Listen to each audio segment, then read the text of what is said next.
খবরটা হলো ওসমান গনির খবর। যে কবরের পাশে দাঁড়াইলে একটা মোতাওয়াজ্জাহ কবর থেকে চলে আসে। যারা হজ করছেন ওখানে দাঁড়াচ্ছেন তারা বুঝতে পারবেন, গোটা দেহ এরকম থর থর থর থর থর কাঁপে। মানে ওসমান গনি থেকে একটা তাওয়াজ্জুহ চলে আসতেছে, কারণ ওসমান গনি তো মরে নাই। ولا تقولوا لمن يقتل في سبيل الله أموات بل أحياء ولكن لا تشعرون। এই যে কোরআন শরীফ দেখতেছেন, সর্বপ্রথম নিজের হাতে যিনি কোরআন শরীফ গোটাই লিখেছেন তার নাম হলো ওসমান গনি। সর্বপ্রথম এই যে পুস্তক আকারে আপনারা কোরআন পান নাই, এটা কিন্তু ওসমান গনি করছে। যখন কে করছে? ওসমান গনি রাদিয়াল্লাহু তাআলা আনহু। তিনি এই কোরআন শরীফ পড়তেছিলেন। ইতিমধ্যে আমিনান নাসি মান ইয়াকুলু আমান্না বিল্লাহি ওয়া বিল ইয়াউমিল আখিরি ওয়া মা হুম বিমুমিনিন। মুসলমানের মধ্যে কিছু মুসলমান আছে যারা বলে আমরা আল্লাহ আখিরাতকে বিশ্বাস করি, আল্লাহ বলেছে তারা মুমিন না, তারা পূজার পক্ষে থাকবে কিন্তু কোরআনের মাহফিলের পক্ষে হবে না। জোরে জোরে কথা ঠিক কি না? এই কোরআনের মাহফিলের বিরুদ্ধে চারণ করবে। একটু মনোযোগ দিয়ে শোনেন, ওসমান গনিকে কোরআন পড়তে পড়তে হত্যা করা হয়। তিনি নিজের হাতে যে কোরআনটা লিখেছেন, মসজিদ নববীর নিচে কিন্তু মদিনা মিউজিয়াম, ওই মদিনা মিউজিয়ামের মধ্যে কাঁচ দিয়া, মোটা কাঁচের মধ্যে ওসমান গনির লেখা কোরআনটা আজও আছে। যারা গিয়েছেন তারা দেখতে পাবেন। কিন্তু বাংলাদেশের হাজী সাহেবরা যায় না। ওই মিউজিয়ামে ঢুকতে গেলে 100 রিয়াল একটা টিকিট কাটতে হয়। কত রিয়াল? 100 রিয়াল দেবই 10টা জায়নামাজ কিনবি, জামাইয়ের জন্য একটা কম্বল কিনবি, মেয়ের জন্য একটা কম্বল কিনবি, কিন্তু ওই মিউজিয়ামের মধ্যে ঢুকবি না। কিন্তু আমি বক্তা মানুষ, আমার তো ওয়াজ করতে গেলে কিছু মশলার দরকার। জোরকার ঠিক কিনা? এখান থেকে আমরা নকলি পাই। নকলি মানে কি? নকলি মানে কোরআন হাদিস, নকলি দলিল পাই। কিন্তু আকলি দলিল পেতে গেলে এরকম মিউজিয়ামের মধ্যে ঢোকা দরকার। মক্কায় আছে একটা, মদিনায় একটা আছে, যার ভিতরে আল্লাহ নবীর মাথার পাগড়ি, যার মধ্যে নবীর তরবারি, নবীর অনেক কিছুই এখনো অক্ষত আছে। জোরে করে সুবহানাল্লাহ। এটা ঘুরে দেখতে কয় রিয়াল লাগে? বাংলাদেশের টাকায় 2200 টাকা। অনেকে কয় দরকার নেই, হুজুরা ওয়াজ করে সেটাই শুনবো রে, দেখার কি দরকার টাকা খরচ করে। তো ওই কোরআন শরীফটা এখনো আছে। ওনাকে হত্যা করার সময় যে রক্তটা কোরআন শরীফে পড়েছিল, সেই পৃষ্ঠাটা গোটাটাই রক্ততে লাল। সে লাল অবস্থায় কোরআনটা বাঁধাই করে রাখা হয়েছে। ডাক্তাররা বলেছে এই রক্ত আর একটা জীবন্ত মানুষের রক্ত এখনো অবিকল অবস্থায় আছে। এখান থেকে কোরআনের আয়াত জলজান্ত প্রমাণ হয়ে গেল, আল্লাহ রাস্তায় যাদেরকে হত্যা করা হয় তাদেরকে তোমরা মৃত্যু বলো না, বরং তারা জীবিত। এ কথাটা কোন মাজার নাই, শুধুমাত্র খোদাই করে একটা পাথরে লেখা আছে ওসমান গনি। আল্লাহ কোরআনে বলেছেন আল্লাহু গানিয়ুন ওয়া আনতুমুল ফুকারা। একমাত্র আমি আল্লাহ হলাম ধনী, বাদ বাকি সবাই কি ফকির। জোরে কোন সবাই কি? কেবল আপনারা ফকিরের কথা বলতে কি শরম লাগতেছে? এটা কি আমার কথা না আল্লাহর কথা? তাহলে আমরা সবাই কি? আরো জোরে যারা বলতেছেন না তারা ধনী নাকি? ধনী? এখানে একটা মারাত্মক ওয়াজ আছে, আমি সেটা করবার চাইছিলাম কিন্তু আপনারা তো বলতেছেন না। আমার সামনে যারা বসে আছেন আমি সহ আমরা সবাই কি? আরো জোরে। পুরুষ মানুষ যদি ফকির হয়, মেয়ে মানুষ কি? আরো জোরে জোরসে বলুন। বর্তমান প্রধানমন্ত্রী কি? এই খবর যদি যায়, এগুলো সব সাক্ষী। আমি কিন্তু বলেছি বর্তমান প্রধানমন্ত্রী কি, আপনারা কছেন খবর নেই, আমি কিন্তু বলি, আপনারা কন নাই? হ্যাঁ, আমি কয়েছি, এটা আমার কথা না আল্লাহর কথা। কিন্তু ওসমান গনি নবী বলেছেন, আমার ওসমান ছাড়া আমি নবী ও ফকির হব, কিন্তু আল্লাহ হাসরের ময়দানে ওসমানকে ধনী করে তুলবে। 70টা উট বোঝাই করে চাবি থাকতো, তালা থাকতো ওসমান গনির গুদামে লাগানোর জন্য। এত ধনী হওয়ার পরেও ওসমান গনি কিভাবে চলতেন? অর্থমন্ত্রী কেন হয়েছে? নবী কারে অর্থমন্ত্রী বানাইলেন? ছোট্ট একটা ঘটনা বলে শোনেন। একজন সাহাবী নবীর কাছে এসে বলে, ইয়া রাসূলুল্লাহ, ক্ষুধার জ্বালায় বড় কষ্ট পায়, মেহেরবানি করে আমার একটু সাহায্য করেন। সঙ্গে সঙ্গে নবী এভাবে জুব্বাখানা তুললেন। নবী জুব্বা তুলে দেখাইলেন। সাহাবী তাকায় দেখে ক্ষুধার জ্বালায় নবী পেটে পাথর বেঁধে বসে আছে। সুবহানাল্লাহ। সঙ্গে সঙ্গে সাহাবী চলে যাচ্ছে। রাসূল বলতেছেন, তুমি আমার কাছে সহযোগিতা পাওয়ার জন্য আইছো, চলে যাচ্ছ কেন? বলে, হুজুর যা দেখলাম আমার চাইতেও আপনি বেশি ক্ষুধা নিয়ে বসে আছেন। আল্লাহ রাসূল বললেন, সাহাবী আমি তোমাকে দিবার পারবো না, তো কি হয়েছে? একটু ধৈর্য ধরে আমার কাছে বসো। নবী সাহাবীকে বসানোর করে ডাক দিলেন, আলী। কার ডাক দিলেন? যে সাহাবী গরিব বসেছে, যে চিন্তা করতেছে, এমন একজনকে ডাকলো যে কোনদিন নিজের খাওয়া নিজে জোগাড় করতে পারে নাই। যখনই ক্ষুধা লাগছে তখন নবীর কাছে এসে বলতে, হুজুর খাবার আছে। রাসূল যদি বলতে, আলী সামান্য কিছু আছে খাও, তখন যা খায়। যদি বলে খাবার নাই, তো মরুভূমির মধ্যে ঘুমাই। সে আলীকে নবী ডাকলেন, আলী লব্বাইক ইয়া রাসূলুল্লাহ। কারণ সব সময় যে সাহাবী নবীর কাছে থাকতেন, সব সময় যে সাহাবী নবীর কাছে থাকতেন, সে সাহাবীর নাম হলো হযরত আলী। সুবহানাল্লাহ। অনেকে মনে করে সব সময় নবীর সঙ্গে যে সাহাবী থাকতেন তার নাম হলো আবু বকর। আবু বকর কিন্তু সব সময় নবীর সঙ্গে থাকে না, গায়ে সুরের মধ্যে নবীর সঙ্গে ছিল। আর ওই রাত্রে নবীর চাদর উড়ি মুড়ি দিয়ে হযরত আলী কিন্তু নবীর ঘরে ঘুমাইছিল। ঠিক কিনা বলেন? যখন ফাতেমাকে বিয়ে দেওয়া হলো তখন আল্লাহ রাসূল বলেন, আলী তুমি এখন আমার মেয়ের ঘরে থাকো, আমার মেয়ের কাছে যাও। লব্বাইক ইয়া রাসূলুল্লাহ। আল্লাহ নবী, আলী রে, তোমার এই ভাই ক্ষুধা নিয়ে আমার কাছে সাহায্য চাই। আলী বলছে, তো হুজুর আপনার চাইতে আমি বেশি ক্ষুধা নিয়ে বসে আছি। নবী বললেন, তোমাকে কিছু দেওয়া লাগবে না, ওসমান গনির কাছে একটা চিঠি লেখো, আর চিঠির মধ্যে 2000 টাকার অঙ্ক বসায় দাও। গরিব বলতে, তো হুজুর আমার অত টাকা লাগবে না, সামান্য কিছু হলে আমার চলবে। আল্লাহ রাসূল বললেন, সাহাবী এমন একজনের কাছে তোমাকে আমি পাঠাবো, সে অল্প দিয়া কোনোদিন খুশি হওয়ার পারে না। সাল্লাল্লাহু আলাইহি ওয়াসাল্লাম। ওসমান গনি চিঠি লিখলেন, চিঠির নিচে আল্লাহ রাসূলের নাম লিখে দিলেন। এই চিঠি কার হুকুমে লেখা হয়েছে? আল্লাহর নবীর হুকুমে লেখা হয়েছে। গরিব সাহাবী চিঠি না ওসমান গনির দরবারে যায়, দেখে ওসমান গনি ক্যাশিয়ারের সাথে ঝগড়া করতেছে। ক্যাশিয়ার বোঝেন না, যে টাকার হিসাব করে তাকে বলতেছে, এই বেটা 4 আনা গেল কোথায়? 4 আনা হিসাব না দিলে তোর ছুটি নাই। ক্যাশিয়ার গেলে সমানে খাতা উল্টাই, এই 4 আনার মিল করতে পারতেছে না। গরিব সাহাবী কয়, চিঠির মধ্যে 2000 টাকার অঙ্ক, আর বেটা 4 আনার জন্য ক্যাশিয়ারকে ধরছে, এই কোনদিন 2000 টাকা দাম করবে? নবীর কাছে গিয়ে বলতেছি, ইয়া রাসূলুল্লাহ এমন লোকের কাছে আমারে পাঠাইলেন, সে তো 4 আনার হিসাব ছাড়তেছে না। আল্লাহ রাসূল বলেন, তুমি কি চিঠি দিছো? বলে, সেই পরিবেশ তো পাই নাই, আবার যাও। নবীর কথা মতো গরিব সাহাবী আবার গেলেন, গিয়ে দেখে কেশের কপাল ঘেমে ঘাম টপ টপ করে পড়তেছে।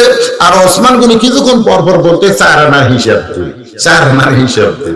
গরিব বলতেছে, না খায়া থাকা ভালো, কিন্তু বারবার ঘোরাঘুরি আসলে ভালো। আমি দেখি এক ফকির এক দরজার ভিক্ষা নিয়ে মাঝখানে 3 দরজা বাদ দিয়ে আর এক দরজার দাম।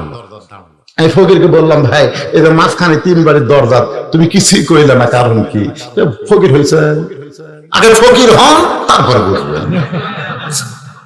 আমি কইলাম, ভাই ফকির হইনি রে, তোর কাছ থেকে শুনি ওয়াজে বলা হবে। বলে, হুজুর এই যে 3 বাড়ির দরজা বাদ দেওয়ার কারণ হলো, এর আগে কমপক্ষে 10 বার আমি ভিক্ষা চাইছি, প্রত্যেকবার একই কথা বলছে, মাফ করো। তো যারা ফকিরের কাছে মাফ চায়, এরা ফকিরের চাইতে বড় ফকির, এই জন্য আমার সময়ের দাম আছে। ওয়াজ এই 3 দরজা আমি দাঁড়াই না, আমি আল্লাহর হস্তে এই 3 দরজা তালাক দিছি। তার মানে বোঝা গেল, ফকির সব দরজায় ভিক্ষা চায় না, যেখানে পাওয়া যায় সেখানেই কিন্তু দাঁড়ায়। নবীর কাছে গেলে নবী আবার পাঠাই দিবে, দরকার নাই। চিঠিখানা পকেটের মধ্যে রাইখে গরিব সাহাবী গোপন রাস্তা দিয়ে পালায় যায়, কিন্তু রাস্তার মাথায় দাঁড়ায় আছে হযরত আলী। আমার হাসান হোসেন খায়নি রে, আমার হাসান হোসেন না খেয়ে আছে, আমার বাড়িতে কোনো খাবার নাই, আমি তোর কাছে কোনো ভিক্ষা চাই না। তোরে যে চিঠি লিখে দিলাম, এই চিঠি লেখা হিসাবে আমার কিছু হাদিয়া দে ভাই, কারণ হাদিয়া নেওয়া সুন্নাত। যেরকম সুবহানাল্লাহ। এই চিঠি লেখার বিনিময়ে আমার কিছু দে ভাই, আমার হাসান হোসেন না খেয়ে আছে। গরিব কান্দার বলে, আলী এই ধরো চিঠি, তোমার লেখা চিঠি আমার পকেটের মধ্যে। বলে, তুমি ওসমান গনির কাছে যাও না? বলে, 2 বার গেছি, প্রত্যেকবারই 4 আনার হিসাব ধরতেছে, কিসেরকে ছাড়ে না। আমি রাগ করে এই রাস্তা দিয়ে পালায় যাই। আলী বলতেছেন, সাহাবী রে, তুমি কি বিশ্বাস করো, মা ইয়ান্তিকু আনিল হাওয়া ইন হুয়া ইল্লা ওয়াহয়ুন ইউহা, নবী কিছুই করে না নিজের ইচ্ছায়, নবী যা কিছু করে আমার আল্লাহ করা। এই যে নবী আপনার চিঠি লিখতে কইছে, এটা নবীর ইচ্ছায় না আল্লাহর ইচ্ছায়? যাও চিঠিখানা দাও। হযরত আলীর ভয়ে, কার ভয়ে? আলীর ভয়ে গরিব সাহাবী চলে গেছে। যা দেখে ওসমান গনি আর কেশিয়া 2 জনে আলহামদুলিল্লাহ আলহামদুলিল্লাহ সুবহানাল্লাহ আলহামদুলিল্লাহ আল্লাহু আকবার জিকির করতেছে, কারণ 4 আনার হিসাব মিলে গেছে। কেন 4 আনার হিসাব মিলে জন্য ওসমান গনি এত ব্যস্ত ছিল? কারণ প্রত্যেক ধনী মানুষকে শতকরা 2.5 টাকা গরিবদেরকে দিতে হবে, না দেওয়া পর্যন্ত টাকা হালাল হবে না। যেরকম কথা ঠিক কিনা? তাহলে হিসাবের মধ্যে 4 আনা কম বেশি থাকলে তাহলে 2.5 টাকা বার করবে কি করে? এই জন্যই তিনি এত ব্যস্ত ছিলেন। এখন হিসাব মিলে গেছে, 2 জন আল্লাহর শুকর আদায় করতেছে। গরিব সাহাবী চিঠি এখানে ওসমান গনির হাতে দেয়। ওসমান গনি চিঠি নিয়ে একটা চুমু দিয়ে বলে, ভাইজান এই চিঠি কে পাঠাইছে? গরিব বলতেছে, নিচের দিকে তাকায় দেখেন, যিনি পাঠাইছেন তার নাম লেখা আছে। সঙ্গে সঙ্গে ওসমান গনি চিঠিতে চুমু দিয়ে বলতেছে, ভাইজান নাম আমি পড়তে পারতেছি না, তুমি একটু উচ্চারণ করে বলো। গরিব বলতেছে, আল্লাহর নবী চিঠি পাঠাইছে। সঙ্গে সঙ্গে একটা চুমা খাই, ধরে কারণ সুবহানাল্লাহ। ওসমান গনি আবার জিজ্ঞাসা করে, ভাই রে এই চিঠি কে পাঠাইছে? ভাই গরিব বলতেছে, আল্লাহর নবী পাঠাইছে। ওসমান গনি চিঠিতে একটা চুমু দিয়ে বলে, ভাইজান এই চিঠি কে পাঠাইছে? ভাই গরিব মনে মনে চিন্তা করে, 2 বার নবীর নাম কইলাম, চিঠির মধ্যে 2000 টাকার অঙ্ক দেখে হয়তো মাথা খারাপ হয়ে গেছে। রাগ করে বলতেছে, আল্লাহর নবী এই চিঠি পাঠাইছে। সঙ্গে সঙ্গে ওসমান গনি চুমু দিয়ে বলতেছে, ভাই এই চিঠি কে পাঠাইছে? গরিব বলতেছে, তোর টাকার দরকার নাই। এক দৌড়ে করে নবীর কাছে গিয়ে নালিশ করে, নবী গো এমন অবস্থা, আপনার নাম বলি কিন্তু তারপরেও জানতে চাই। আল্লাহ রাসূল বলে, আমার ওসমান তো এমন হওয়ার কথা না, যাকে আল্লাহর হুকুমে অর্থমন্ত্রীর দায়িত্ব দেওয়া হলো সে ওসমান তো এমন হওয়ার কথা না। এই কথা যখন নবী বলতেছেন, এমন সময় ওসমান এক বস্তা টাকা নিয়ে নবীর সামনে হাজির। নবী বলতেছে, ওসমান তোমার ভাইকে 2000 টাকা দান করতে বলেছি, এত টাকা মাথায় করে কেন নিয়ে আইছো? ওসমান গনি বলে, ইয়া রাসূলুল্লাহ আমি নিয়ত করেছিলাম চিঠি পাওয়ার সঙ্গে সঙ্গে 2000, আর মনে মনে আমি নিয়ত করেছি যতবার আপনার পবিত্র নাম বলবে ততবার আমি 2000 করে বাড়ায়া দিব। হুজুর আমার এই ভাই তিনবার আপনার পবিত্র নাম আমার সামনে উচ্চারণ করেছে, কারণ আপনার নাম যখন উচ্চারণ করে তখন তার উপর দরুদ পড়া ওয়াজিব হয়ে যায়। আমি 3বার নাম বলার কারণে 6000, আর সিটির কারণে 2000, 8000 টাকার বস্তা আনছি আপনার পবিত্র হাত দিয়ে আমার ভাইকে আপনি দিয়ে দেন। নবী কান্দে, 2 হাত বাড়ায়।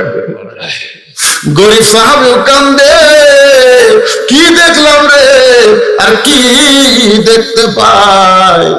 নবী বুকের মধ্যে নিয়ে বলো, ওসমান আমার নাম শুনলে মহব্বতে 2000 টাকা বাড়ায় দাও। তুমি আমাকে এত ভালোবাসো বাবা, কিন্তু আমি তোমাকে কেমনে ভালোবাসি, কি তোমাকে দিব, আমার দেওয়ার মতন কিছু নাই। আল্লাহ বলে, হাবিব যে ওসমান আপনাকে ভালোবাসে, আপনি বলতেছেন আমার দেওয়ার কিছু নাই, আমি আল্লাহ তাআলা আপনার ভালোবাসা ওসমানের কলিজায় দেখে আমার গানি ডিগ্রি দিয়া দিলাম। সেমন মানুষ হচ্ছে অর্থমন্ত্রী। সুবহানাল্লাহ। আমার ভাই না খেয়ে আছে, এইটা যদি আগে জানতাম আমি না খাইয়া আমার ভাইয়ের কাছে খাবার পৌঁছে দিতাম। সুবহানাল্লাহ। আল্লাহ রাসূল বললেন, আজকের দিনে তুমি চেয়ারে নামাজ পড়ো নাকি?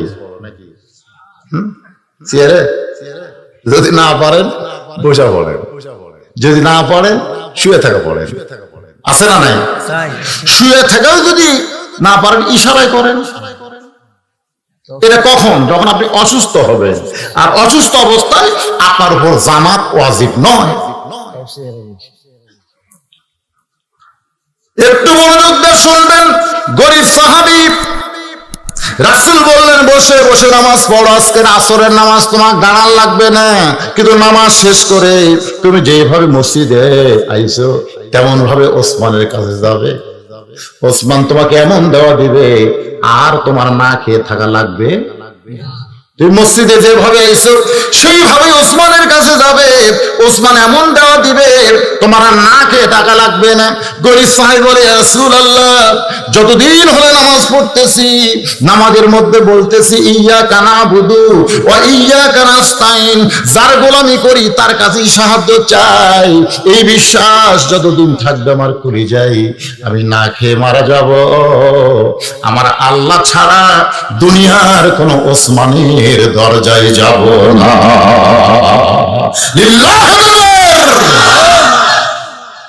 ইয়্যাকা না'বুদু ওয়া ইয়্যাকা নাস্তাইন, লা সালাতা ইল্লা বিফাতিহাতিল কিতাব, নামাজ হবে না যদি সূরা ফাতিহা না পড়ে। কিন্তু জামাতে যখন নামাজ পড়তে যাবেন আপনি খেয়াল করবেন, যেই রাকাতে ইমাম সাহেব সূরা ফাতিহা জোরে পড়তেছে, আল্লাহ কি বলেছেন? ওয়াইযা কুরিয়াল কোরআন ফাসতামিউ লাহু আনসিতু লাআল্লাকুম তুরহামুন, যখন কোন কারি কোরআন পড়বে তখন তোমরা চুপ থেকে ওহা শ্রবণ করবে। কিন্তু যে রাকাতে ইমাম সাহেব জোরে পড়বে না, ওই রাকাতে আপনাকে সূরা ফাতিহা পড়তেই হবে।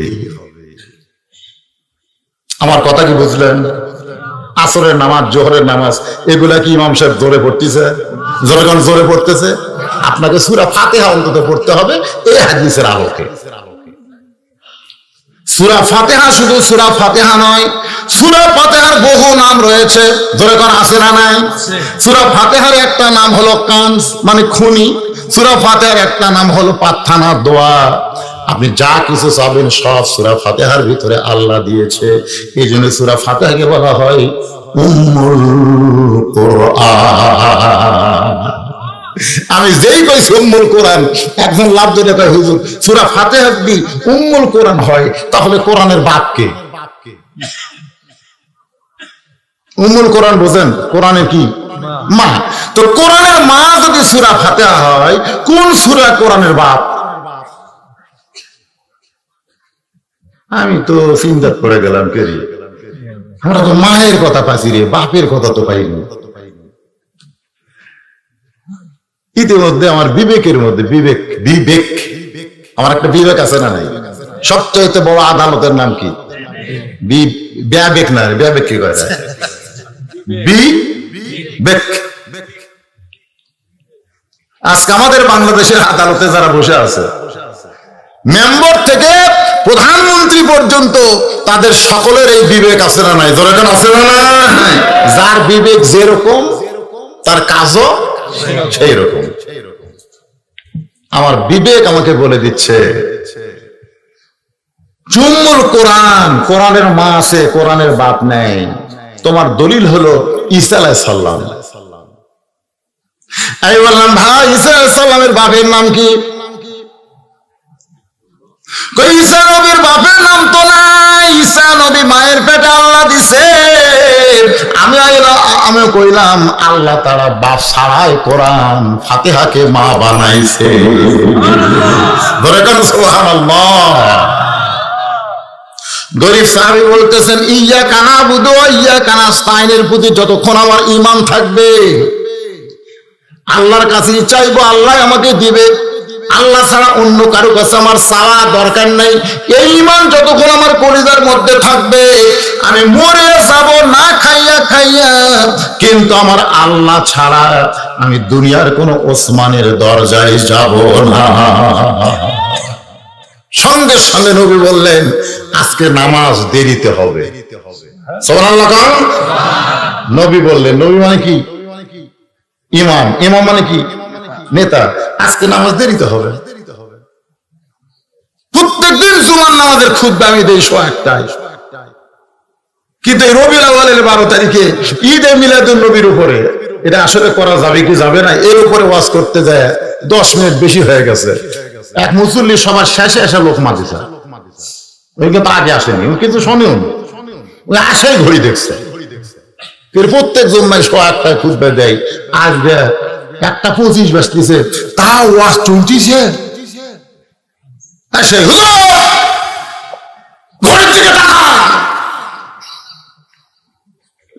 আমি কইলাম যারা ওয়াজ শুনতেছে এরা একটাবার ঘড়ির দিকে তাকালো না, আর তুমি পরে এসে ঘড়ি দেখতেছ। এরকম কিছু লোক আছে না নাই? যেরকম আছে না নাই? মসজিদের মধ্যে ওনারা আছে, একটাবার ঘড়ি দেখে না। যে লোক শেষে আসে আর মাত্র 2 মিনিট পরে জামাত শুরু হবে, এই 2 মিনিটের মধ্যে 5 বার ঘড়ি দেখে, 5 বার। একবার দেয়াল ঘড়ি দেখে, একবার 5 বার দেখার পরে এই সাইডে কি খবর, এখনো 1 মিনিট আছে রে, আজ ঘড়ি লড়তেছে না রে, আজ ঘড়ি লড়তেছে। যেই মাত্র নামাজ শেষ, ওই শাসনের মধ্যে 1-1 ঘন্টা রাজনীতি করতেছে। এবার মেম্বার কয়জন নাম আছে, কে ওটার মতন সম্ভাবনা আছে, এরকম গল্প করতেছে 1-1 ঘন্টা, একবার ঘড়ি দেখে না। ঘরে কোন কথা ঠিক কিনা? এরকম লোক আছে না নাই? ইমাম গাজদালি বলতেছেন মসজিদের মধ্যে গিয়া যারা ছটফটায় বুঝবে তাদের ইমানে ক্যান্সার ঢুকছে, আর মসজিদের মধ্যে গিয়া যারা শান্তি পায় বুঝতে হবে তাদের ইমান এখনো আল্লাহ মজবুত রেখেছে। এখন আপনারা বলেন এর কি সুন্দর নাম দিছে, রওজাতুল জান্নাত। মসজিদে যারা ঢোকেন সেই মসজিদের মুসল্লি কয়জন আছেন একটু হাত তোলেন। এই মসজিদ, যে মসজিদের মাহফিল হচ্ছে, এই মসজিদের মুসল্লি কয়জন আছেন ভাইরে আমার সামনে বসে, একটু হাত তোলেন তো।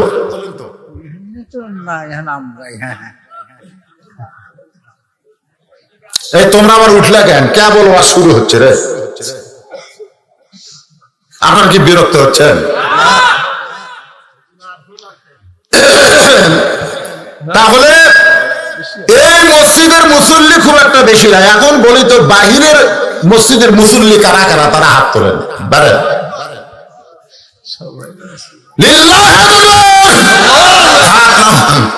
আপনার কি 5 ওয়াক্তের মুসল্লি না জুম্মার দিনে? যাই হোক আলহামদুলিল্লাহ। ফাসাল্লি লিরাব্বিকা ওয়ানহার ইন্না শানিয়াকা হুয়াল আবতার। আসল আলোচনার দিকে মনে আছে না ভুলে গেছেন? সঙ্গে সঙ্গে নবী মেহরাব থেকে ওই দুর্বল সাহাবীর দিকে আসতেছেন। যেই বলেছে আমি না খায় খায় মরে যাব, কিন্তু আল্লাহ ছাড়া দুনিয়ার কোন ওসমানের দরজায় যাব। সঙ্গে সঙ্গে নবী আমার মেহরাব থেকে কি বলতেছেন? আজকে নামাজ দেরিতে হবে। তার মানে বোঝা গেল ইমাম ইচ্ছা করলে নামাজ দেরিতে পড়াবার পড়াবার পারে, সে অধিকার ইমামের আছে না নাই? কিন্তু আজকে মুসল্লি ইমামকে চলায়। আল্লাহর বান্দারা খেয়াল করে, নবী বললেন নামাজ দেরিতে হবে, এই বলে নবী আমার ওই গরিব সাহাবীর দিকে আসতেছে। সঙ্গে সঙ্গে ওমর ফারুক নবীজির জুব্বা টেনে ধরেছে। ওমর ফারুক আইন মন্ত্রী, আইন আইন জুব্বা টেনে ধরছে। হুজুর আপনি কোথায় যান? ওই বেয়াদবের কাছে। আপনি বললেন নামাজ শেষ করে ওসমানের দরজায় যাওয়া লাগবে, আর ওই বলতেছে আমার ইমাম কয় না খাইয়ে মরে যাবো, আল্লাহ ছাড়া কারো কাছে যাব না।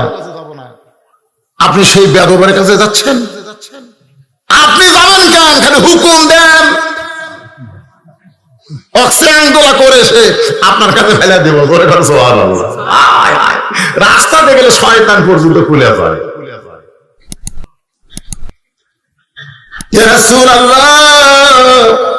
আপনার জুতার পরশে আল্লাহর আরো ধন্য হয়ে যায়, আপনি কেন যাবেন? হুজুর আপনি বলেন, আমি তাকে আপনার কাছে আনতেছি। সঙ্গে সঙ্গে বলেন ওমর 2 চোখ বন্ধ করো। যে 2 চোখ দিয়ে তুমি দুর্বল সাহাবী দেখতেছো, যাকে তুমি বেয়াদব বলতেছো, সেই 2 চোখ বন্ধ করো। 2 চোখ বন্ধ করে দেখো তো আমি নবী কেন তার কাছে যাই। সুবহানাল্লাহ জোরে গান। 2 চোখ বন্ধ। আপনার 2 চোখ বন্ধ করেন তো দেখি। 30 সেকেন্ড পারবেন? একটু চোখ বন্ধ করেন। এই দুনিয়ার বাড়ি ঘর একদিন হইয়া যাবে পর, যাইতে হবে অন্ধকার কবর। চোখ খোলেন। কি দেখলেন? অন্ধকার দেখলেন। তার মানে বোঝা গেল 2 চোখ ছাড়া আপনাকে চোখই নেই। অথচ ছোটবেলায় যখন আমরা পড়তাম, শিশু শিক্ষার মধ্যে থাকতো 1 চন্দ্র, 2 পক্ষ, 3 নেত্র। নেত্র মানে কি? নেত্র মানে চোখ।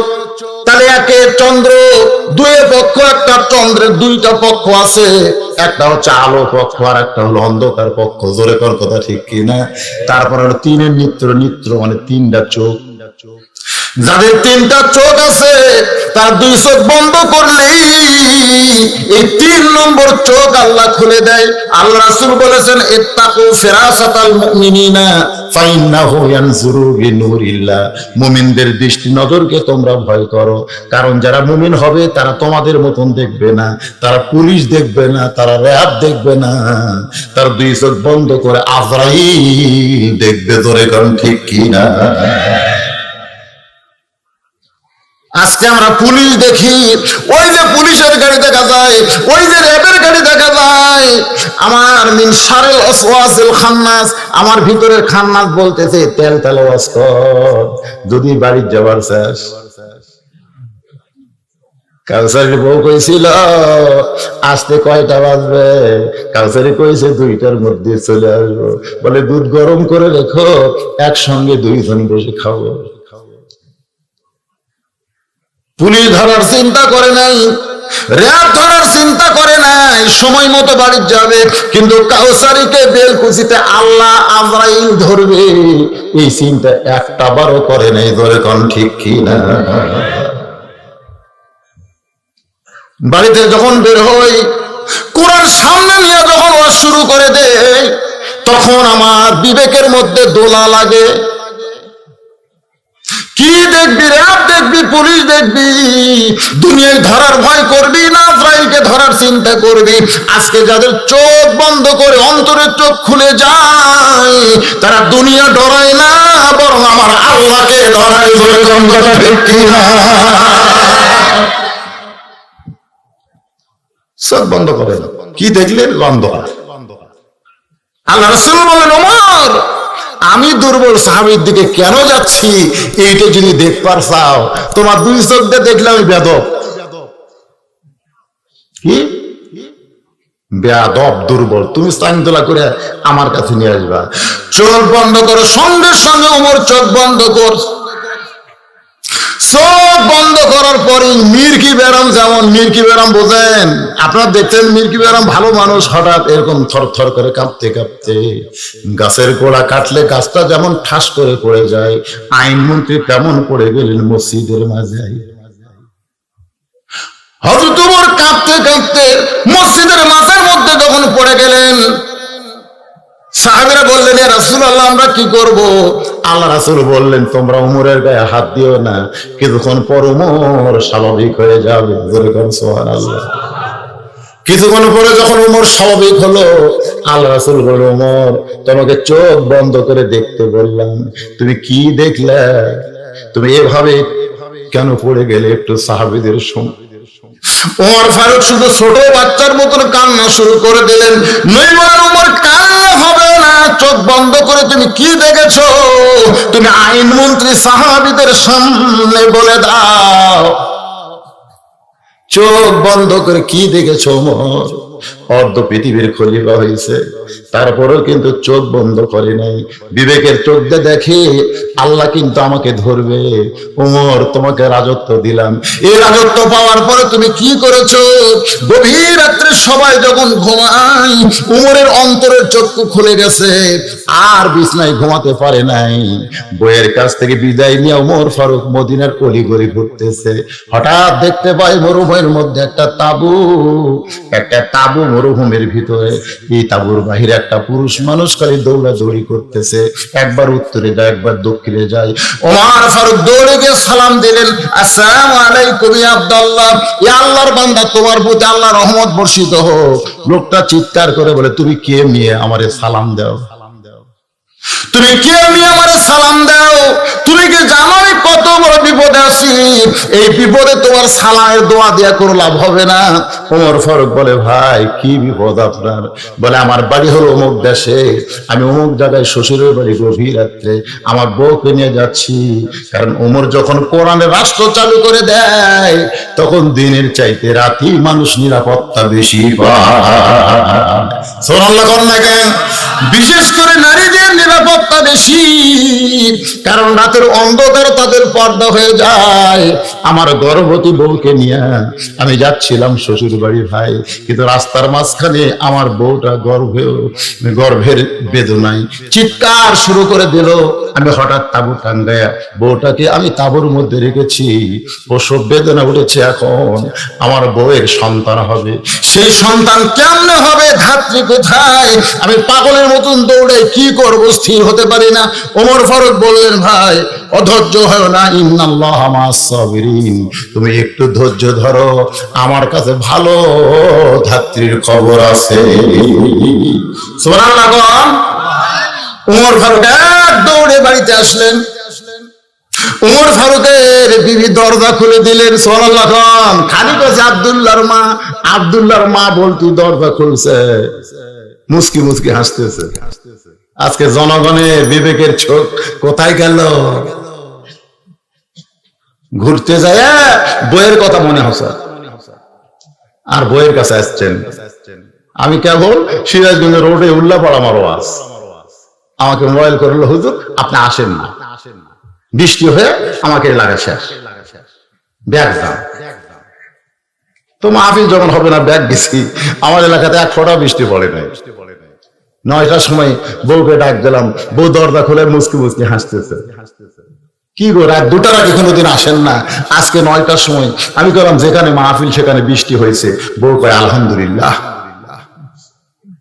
আমি বললাম কে রে পাগলি, কত টাকা খরচ করছে, বৃষ্টি হয়ে মাহফিল নষ্ট হলো, তুই আলহামদুলিল্লাহ কইস কেন? বলে স্বামী টাইম মতো আসলে আলহামদুলিল্লাহ। তার মানে কি বোঝা গেল? স্বামী তাড়াতাড়ি আসলে বউ খুশি হয় রে। আর স্বামী দিলে কি হবে? কিছু একটা মরদ মানুষের কথা কর না কেন? এরা কি ইন্ডিয়ান হারবাল খাওয়া নাকি? ইন্ডিয়ান হারবাল খানা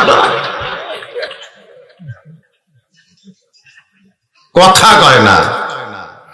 আমার মায়েরা বোনেরা যারা পর্দায় আছে তারা বুঝতেছে হুজুর আসল ওয়াজ ধরেছে, আসলেই তো তাই। স্বামী স্ত্রীর মধ্যে একটা আলাদা শান্তি আছে না নাই? যে শান্তি আল্লাহ কোরআনে বলেছেন, হুন্না লিবাসুল লাকুম ওয়া আনতুম লিবাসুল লাহুন্না। এখন শীত আসতেছে, খবরদার 2 কম্বল করবেন না। কে ঠিক করলো? বিয়ে করেনি তাই করছে। কম্বল কয়টা হবে? কয়টা হবে? 1 কম্বল। মা আয়েশা বলেছেন আমার নবীর সুন্নত হলো ঘুমানোর আগে কি করা? কম্বল ঠিক করা না, ঘুমানোর আগে 1 বালিশে মাথা রেখে মুখের সঙ্গে মুখ লাগিয়ে ঘুম শুরু করা। মুখের সাথে মুখ লাগিয়ে ঘুম শুরু করা, তারপরে ঘুমের মধ্যে যদি মুখ সরা যায় অসুবিধা নেই। মা আয়েশা বলেছেন এটা হলো আমার নবীর সুন্নাত। এই নবীর সাহাবীরা 2 দিকে রাখা হবে না, 1 মুখে রাখতে হবে। নবীর সুন্নাত, জোরে কোন নবীর সুন্নাত। আজকে এই সুন্নতের কথা যদি বলি, আপনারা হয়তো গ্রহণ করবেন, কিন্তু মেয়েরা চিন্তায় পড়ে গেল, ভোটের বিড়ি খাওয়া খাচ্ছে, একটা আগুন দিয়ে 10টা পর্যন্ত টানতিছে। লিবাচ্ছে না তো, লিবাচ্ছে না। এখন আবার বিড়ি না সিগারেট, যাই যাচ্ছে তাই 1 প্যাকেট করে পকেট ঢুকে দিচ্ছে। আরে ঢুকে দিচ্ছে, কি করবে এখন? এখন বিয়ে খাইতে খাইতে ওর খালি মুখের দুর্গন্ধ না, ওর গোটা শরীর দুর্গন্ধ হয়ে গেছে। বউ বলতে হুজুর মুখের কাছে মুখ থুইয়া ঘুম পাড়ার কথা বলবেন না হুজুর। স্বামী যখন ঘরের মধ্যে ঢোকে মনে হয় ভোগরা পাটা ঢুকলো। এই জন্য স্বামীরা, নবী বলেছেন তোমরা ঘুমানোর আগে স্বামী স্ত্রী 2 জন ব্রাশ করবে। কিন্তু এখন কি করবে? ঘুমের আগে তোমরা 2 জন ব্রাশ করবে, তোমরা মেসওয়াক করবে। তোমাদের মুখের দুর্গন্ধ দূর করার জন্য তোমরা 2 চামচ মধু খাবে। কালো জিরা চাবায় চাবায় 2 চামচ মধু পান করে তোমরা ঘুমায় যাও। দেখবা ঘুমের আগে ওই মধু আর জিরার পাহাওয়া তোমার শুরু হইয়া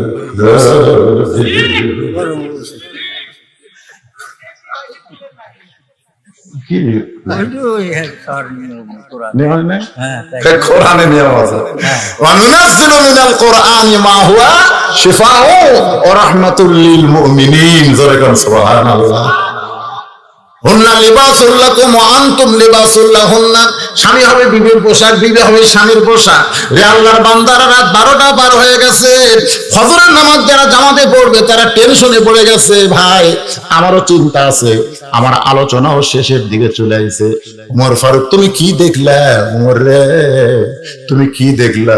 যেটা দেখার পরে তুমি কাঁদতে কাঁদতে পড়ে গেলে। ওমর শুধু কান্দে, ওমর শুধু কান্দে। রাসূল বলে কানলে হবে না, তুমি কেন গাছ কাটার মতন ঠাস করে পড়ে গেলে মসজিদ নববীতে? সাহাবীরা তোমাকে তুলতে চাইছিল, কিন্তু আমি তাদের বলেছি ওমরের স্বাভাবিক অবস্থা ফিরে আসবে। এখন স্বাভাবিক অবস্থা যখন ফিরে আসে, বলো তুমি কি দেখলে? ওমর ফারুক কি দেখলো? এখন বলবে আল্লাহর কোরআন দিয়া। আপনারা কারা কারা শুনবেন একটু আল্লাহকে হাত দেখান তো দেখি। লিল্লাহি হাত নামান, হাত নামান।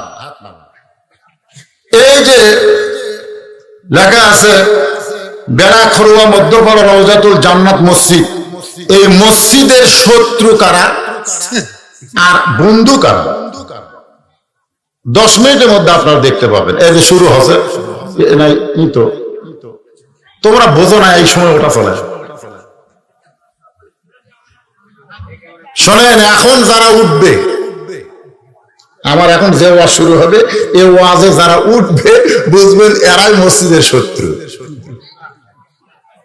আপনি যেই পাড়ারই হন, আপনি যখন মসজিদের শত্রু না করে ঠেকে, তাহলে এই যে উন্নতি গল্পে আজকের মাহফিলের আয়োজন করেছে, আমি মাত্র 5টা মিনিট আপনাদের কাছে এই মসজিদের জন্য চাই। কয় মিনিট? জোরে কোন কয় মিনিট? ওয়াজ যারা উঠবেন বুঝবেন আপনি মসজিদের শত্রু। আপনি কিন্তু এখনই হাত তুলছেন। লিমা তাকুলু মা লা তাফালুনের মধ্যে আপনারা পড়বেন না। যারা দিবেন 500, 1000, 5000, 10000 নগদ বাকি 5 মিনিটের মধ্যে কমপ্লিট করেন। আর রুমাল চাদরের আদায় হয়েছে নাকি? রুমাল চাদর আদায় হয়েছে? এই রুমাল চাদর নিয়ে এই মাহফিল কমিটি যারা, তাদেরকে আমি বলবো, এখন রাত কিন্তু 12:30 পার হয়ে গেছে। দেখেন 12:30, 12:31 বাজতেছে। একজন উঠবে না। মাশাআল্লাহ, আমিরুল ইসলাম 1000 টাকা দান করেছে মসজিদের জন্য। আল্লাহ দানকে কবুল করেন। এইটা আজকে রেখে আমি আদায় শুরু করছি। অন্তত 5টা মিনিট আপনারা ধৈর্য ধরবেন, তারপরে বাকি আলোচনা করে। কে দিল এগুলো টাকা? কে দিল? 1 নম্বর নামাজ। এটা কোন নামাজ? এরা 17 রাকাত নামাজ। ধরে কোন কয় রাকাত নামাজ? 17 রাকাত নামাজ মানে কয় ওয়াক্ত? 5 ওয়াক্ত নামাজ যারা আদায় করবে, রবের নামাজ আদায় করবে 5 ওয়াক্ত। আর 2 নম্বর হলো ওয়ানহার। ওয়ানহার মানে কুরবানি। ওয়ানহার মানে কুরবানি। এখন অনেক গরিব লোক চিন্তা করে, হুজুর আমি তো নামাজ আদায় করি কিন্তু আমি তো কুরবানি করতে পারি না, তাহলে কি আমি হাউজে কাউসারের পানি পান করবো না? আমার জন্য কি হাউজে কাউসারের পানি আল্লাহ নবী দিবে না? কারণ আমি তো গরিব মানুষ, কুরবানি দিবার পারি না। এখানে কুরবানি বলতে ওই গরু, খাসি, উট, দুম্বা কুরবানি শুধু নয়। এই শুধুই কুরবানি নয়, এগুলো ছাড়াও কিন্তু কুরবানি আছে। দরকার আছে না নাই? যখন নবী বসেছিলেন সাহাবীদেরকে নিয়ে, এমন সময় উম্মে ফজল হোসাইনকে আল্লাহ নবীর কাছে নিয়ে গেলেন। এইমাত্র হোসাইন জন্মগ্রহণ করেছে, তাকে পরিষ্কার করে ফাতেমার কাছ থেকে নিয়ে গেছে উম্মে ফজল আল্লাহ নবীর কাছে। হুজুর, আল্লাহ আপনাকে আবার নাতি দিয়েছে। সুবহানাল্লাহ। হুজুর, আল্লাহ আপনাকে আবার নাতি দিয়েছে, আপনি একটু নাতিকে কোলে নেন, একটু দোয়া করেন। নবী ছোট বাচ্চার মতন কান। আমি যে কথা বলতে চাই তুই একটু মনোযোগ দিয়ে শোন। তোর বড় মেয়ের বয়স কত? আমি বললাম 17। তোর মেজো মেয়ের বয়স কত? আমি 14। আর তো কোনো বাচ্চা কাচ্চা হচ্ছে না। তো আল্লাহ ছেলেও দেয়নি। আর একটা বার খালি এইটুকুই বলে বাপ আর মাও মুখ ধরে আউট হয়ে গেল, আর কিছুই বলেনি। খালি আর একটা বার আমি দেখলাম, অকাজা রব্বুকা আল্লাহ তা'বুদু ইল্লা ইয়্যাহু ওয়া বিল ওয়ালিদাইনি ইহসানা। এই আয়াতের ব্যাখ্যায় দেখলাম আল্লাহর পরে হলো বাপ মা। আবার একটা চান্স নিলেন। আল্লাহ আমাকে আবার একটা মেয়ে সন্তান দিয়েছে। তার বয়স কেবলমাত্র 8 বছর। যারা দাওয়াত দিবার আমার মেয়েকে দেখে বলে, হুজুর এই বয়সে আপনার এত ছোট মেয়ে। বাপ মায়ের দোয়া। যখন মেয়ে হলো তখন আমার মা বলল, আল্লাহ তো দেখতে পারে না, মেয়ে মানুষ তো, তাই আল্লাহ তো দেখতে পারে না। আমি কইলাম, মা, আল্লাহ রাসূল বলেছেন 1 মেয়ের বাপ জান্নাতি, 2 মেয়ের বাপ জান্নাতি, আর 3 মেয়ের বাবা আমি নবীর সঙ্গে জান্নাতি। এখন বলো মা, আল্লাহ কেমন দেখতে পারে? কারণ দাদির নাতি এবং নাতনি দুটাই চাই। ধরে কোনো চাইকে চায় না। শুধু নাতনি হলে মন খারাপ, আবার শুধু নাতি হলেও মন খারাপ। এই কারণে নবী কাঁদতেছে, সাহাবীরা মনের মধ্যে কল্পনা। এমন সময় নবী হাত বাড়াই দিল, উম্মে ফজল কালো চাদরের ভিতর থেকে হোসেনকে বের করে নবীর হাতে দেয়। নবী হোসেনকে এভাবে হাতের উপরে নিয়ে বললেন, আল্লাহ এই গোস্তের টুকরাকে তুমি কুরবানি হিসাবে কবুল করে নিও। হোসেন রাদিয়াল্লাহকে বললেন, এই গোশতের টুকরাকে তুমি কুরবানি হিসাবে কবুল করে নিও। ইমানের দাবি যদি কুরবানি হয়, সেই দাবি ঘরে বসে থাকা নয়। বলেন না কেন যুবকেরা? ইমানের দাবি যদি কুরবানি হয়, সেই দাবি ঘরে বসে থাকা নয়। ইমানের দাবি হলো কিছু বিনিময়, সেই বিনিময় যদি কলিজার ঘাম হয়, সেই ঘাম দিতে যেন তৈরি থাকি। ওগো দয়াময় আমার আল্লাহ দয়াময়। সমস্ত সাহাবীরা বললেন, ইয়া রাসূলুল্লাহ, এই গোশতের টুকরাকে আল্লাহ কুরবানি হিসেবে কবুল করবে, এইটা কি দোয়া করলেন? রাসূল বললেন, সাহাবীরা রে, আমি নবী সেদিন থাকবো না, তোমরাও হয়তো সেদিন থাকবে না, সবাই হয়তো থাকবে না। এ হোসেন আল্লাহর জন্যে, আল্লাহর দ্বীনের জন্যে বাতিলের সঙ্গে আপোষ করবে না, হকের পক্ষে লড়াই করে তার জীবনকে কুরবানি করে দিবে। এখনো যারা হকের পক্ষে বাতিলের বিরুদ্ধে লড়াই করবে, যদি আপনি কুরবানি নাও হতে পারেন, মান সাআলাল্লাহু তাআলা আশ-শাহাদাতা বিসিদকিন বাল্লাগাহুল্লাহু মানাজিলাশ শুহাদাই ওয়া ইম্মা তাআলা ফিরাশিহি, রাওয়াহুল বুখারী কিতাবুল মাগাজি। রাসূল বলেন, কেউ যদি আল্লাহর দ্বীনকে গালিব করতে গিয়া এই বাংলাদেশে কোরআনের পতাকা উড়বে এই নিয়তে আল্লাহর দল করে, আল্লাহর সৈনিক হিসাবে চলে, যদি ওয়াইম্মা তাআলা ফিরাশি, ওই ব্যক্তি যদি নিজের বিছনায় মৃত্যুবরণ করে, বাল্লাগাহুল্লাহু মানাজিলাশ শুহাদা, হাসরের ময়দানে আল্লাহ তাকে তার এই ইসলামী জীবনকে শাহাদাতের মর্যাদা দিয়ে দিবে। এই কুরবানি আর নামাজ, এই দুইটা যদি আমাদের থাকে, তাহলে পান করব কিসের পানি? হাউজে কাউসারের পানি পান করে কেউ যদি জাহান্নামেও যায়, তাহলে আল্লাহ জাহান্নামকে জান্নাত বানাবে। এই কথার দ্বারা বোঝা গেল, হাউজে কাউসারের পানি যারা পিলাবে তারা কোনোদিন জাহান্নামে যাবে না। যদি যায়, যদি একটা কথা আমাদের মনের মধ্যে সন্দেহ, যদি যায় তো ওর জাহান্নামটাও আল্লাহ কি করবে? কথা কয় না, আল্লাহ কি করবে? আল্লাহ জাহান্নামকেও জান্নাত বানায় দিবে। ওমর ফারুক বলতেছে, রাসূলুল্লাহ, চোখ বন্ধ করে আমি দেখতে পাই ওই দুর্বল সাহাবীর ভিতরে আল্লাহর ঈমান। সুবহানাল্লাহ কন্যা গান, আল্লাযীনা ইউমিনুনা বিল গায়ব, এই যে অদৃশ্যের প্রতি ঈমান, সেই ঈমানের পাওয়ারটাই এত বেশি। ওগো নবী, আসমানের সূর্য যদি ওখান থেকে হটায় দিয়া ওই দুর্বল সাহাবীর ঈমানটাকে সূর্যের জায়গায় লাগানো হয়, সূর্যের চাইতেও অন্ধকার বেশি আলোকিত হয়ে যাবে। আল্লাহ নবী বললেন, উমর, এই ঈমান সকলের পক্ষে নিয়ে আসা বড় কঠিন। আসরের নামাজের আলোচনা, মুসা আলাইহিস সালাম যখন দরিয়া পার হচ্ছিলেন, তখন আল্লাহ তাআলা দরিয়াকে রাস্তা বানাই দিলেন। মুসা নবী এই নীল দরিয়া বা যে দরিয়া দিয়ে পার হয়ে যাচ্ছেন, রাস্তা পাইছেন, ওই রাস্তার মধ্যে আল্লাহ শুকরিয়া আদায় করার জন্য 4 রাকাত নামাজ আদায় করলেন। লাইলাতুল মিরাজে নবী ডাক দিয়ে বল, আল্লাহ ডাক দিয়ে বল, নবী গো, ওই নীল দরিয়ার ভিতরে মুসা নবীর 4 রাকাত নামাজ আমি আল্লাহ যত্ন করে রাইখা দিয়েছি, আজকে আপনাকে আসরের নামাজ হিসাবে দিয়া দিলাম। আপনার উম্মতের আসরের 4 রাকাত নামাজ মসজিদে গিয়া যদি জামাতের সঙ্গে আদায় করে, আমি আল্লাহ তাদের প্রতি এত খুশি হব, ওই মুসা নবীর সমপরিমাণ সওয়াব দিয়া দিব।